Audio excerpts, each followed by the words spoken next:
a tireless seeker of truth. With these words, Pope Francis summarized the figure of Blaise Pascal in his apostolic letter Sublimitas et miseria hominis, the grandeur and misery of man, published on June the 19th on the occasion of 400 years since the birth of the 17th century French mathematician, physicist, philosopher, and theologian.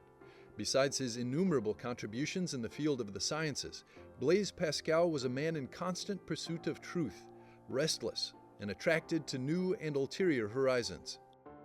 Il 23 novembre 1654, On November 23rd, 1654, Blaise Pascal experienced a mystical episode known as the Night of Fire, of which we have a historical, personal testimony in a letter called Memorial that was found after his death, sewn into the inside of his coat. It transformed his life and pushed him to dedicate himself with renewed vigor to prayer, making his Christian faith the absolute center of his existence. della sua esistenza.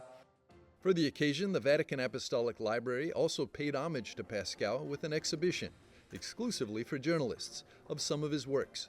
A copy of the first edition of Thoughts from 1670, a copy of the first edition of his Provincial Letters, accompanied by a successive edition of the same work in Latin, and lastly, a portrait in the form of an incision dating back to the beginning of the 18th century. Prima della nuit de feu, Before the Night of Fire, Pascal already believed in God, but that night he had the illumination of recognizing in sin the symbol of the lack of God's will.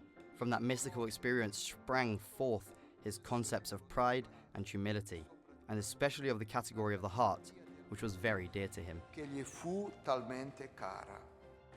What Pope Francis wished to celebrate with the apostolic letter Sublimitas et miseria hominis is the inarguable contribution of Blaise Pascal, a man who still today is able to be admired by believers and non-believers alike.